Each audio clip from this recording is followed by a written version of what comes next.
Ratnam team to B university Coimbatore 2026 கல்வியாண்டிற்கான மாணவர் சேர்க்கை நடைபெறுகிறது. தொடர்புக்கு 8448448909.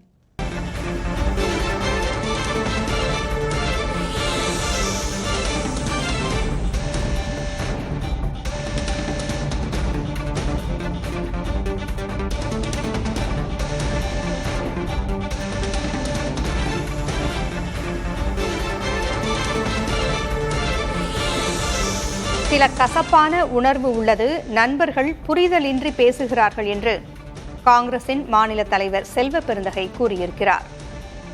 மாணிக்கம் தாக்கூர் மற்றும் ஜோதிமணி குறித்து மனம் திறப்பேன் என்றும் அவர் சொல்லியிருக்கிறார். அண்மை செய்தியாக பார்க்கிறோம். சில கசப்பான உணர்வு உள்ளது, நண்பர்கள் புரிதல் இன்றி பேசுகிறார்கள் என்று கூறியுள்ளார் செல்வ பெருந்தகை. இனி பதவியில் தொடர வேண்டாம் என்று உள் மனது கூறியது என்றும் கூறியிருக்கிறார் செல்வ பெருந்தகை.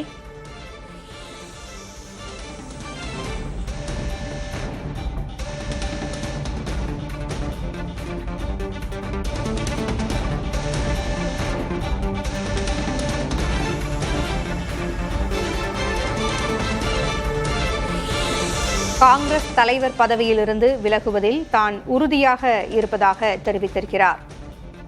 காங்கிரஸ் மாநில தலைவர் பதவியை ராஜினாமா செய்வது குறித்து பேசியதாகவும் புதிய தலைமுறைக்கு பிரத்யேக பேட்டியளித்திருக்கிறார். தனது கோரிக்கையை தலைமை பரிசீலித்து விடுவிக்கும் என்றும் செல்வ பெருந்தகை கூறியுள்ளார்.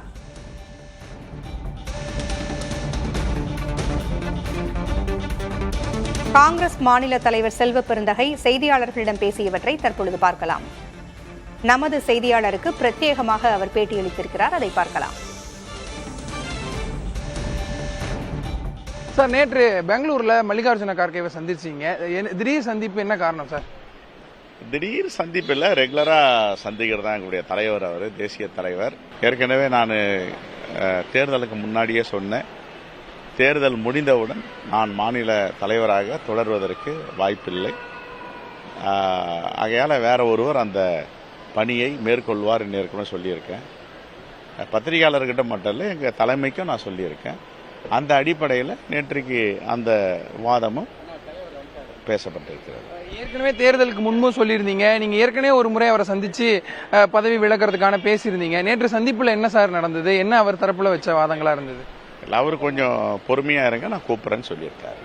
பதவி காலம் முடிவடைய இன்னும் கிட்டத்தட்ட 6 முதல் 7 மாதங்கள் இருக்கு. இருந்தாலும் நீங்களாவே முன் வந்து தேர்தலுக்கு முன்பாக இருக்கட்டும், இல்ல இப்பயும் வாலண்டியரா நீங்க பதவி விலகிறதுக்காக தயாரா இருக்கீங்க. என்ன காரணம் சார்? இல்ல, தேர்தலுக்கு முன்பே நான் சொன்னேன், தேர்தல் முடிவுகள் அது எப்படி வரன்னு தெரியாது. தேர்தலுக்கு முன்பே சில கசப்புணர்வுகள், நண்பர்கள் எல்லாம் ஒரு புரிதல் இல்லாமல் பேசுவது இப்படிலாம் இருந்தது. என்னுடைய உள்மனசு சொல்லிச்சு, இனிமேல் அதை தொடர வேண்டாம். அப்போ இது மாதிரி ஒரு பதவியில் இருந்தால் யார் வேண்டுமானாலும் என்ன வேண்டுமானாலும் பேசுவாங்க. அதனால் இனிமேல் நாம் இந்த பதவியில் தொடர்வதற்கான வாய்ப்பில்லைன்னு என் மனசு சொல்லிச்சு. நான் அதை பத்திரிகையாளர்கிட்ட ஏப்ரல் மாதமே சொல்லிட்டேன். ஏப்ரல் முதல் வாரத்திலேயே நான் தேர்தலுக்கு பிறகு இந்த பதவியில் தலைவர் பதவியில் தொடர்வதற்கு வாய்ப்பில்லை, இன்னொருவர் செய்வார். அதை என் தலைமைகிட்ட நான் சொல்லியிருக்கேன். இனிமேல் தலைமை என்னுடைய கோரிக்கையை பரிசீலனை செய்து என்னை விடுவிக்கும் என்று நான் முழுமையாக நம்புகிறேன். மாணிக்கம் தாக்கூரா இருக்கட்டும், இல்ல ஜோதிமணியாக இருக்கட்டும், இல்ல விஸ்வநாதனா இருக்கட்டும், பலரும் உங்களுக்கு எதிரான கருத்துக்களை தொடர்ந்து தெரிவிச்சாங்க. உங்களுக்கு எதிராக செயல்பட்டதா ஒரு கருத்து பரவுது. அது உண்மைதானா சார்? என்னதான் சார் நடந்திருக்கு? நான் ஒரு நாளைக்கு விபரமா மனம் திறந்து உங்கள்கிட்ட பேசுவேன். உங்ககிட்ட பேசாம யாருக்கிட்ட பேச போறேன்? உங்ககிட்ட தான் பேசுவேன். காங்கிரஸ் மாநில தலைவர் பதவியை ராஜினாமா செய்வது குறித்து தேசிய காங்கிரஸ் தலைமையிடம் பேசியதாக செல்வ பெருந்தகை கூறியுள்ளார்.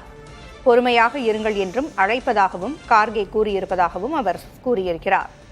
இனி பதவியில் தொடர வேண்டாம் என்று உள்மனது கூறியதாகவும் செல்வ பெருந்தகை தெரிவித்திருக்கிறார். Ratnam team to B university Coimbatore 2026 கல்வியாண்டிற்கான மாணவர் சேர்க்கை நடைபெறுகிறது. தொடர்புக்கு 8448448909.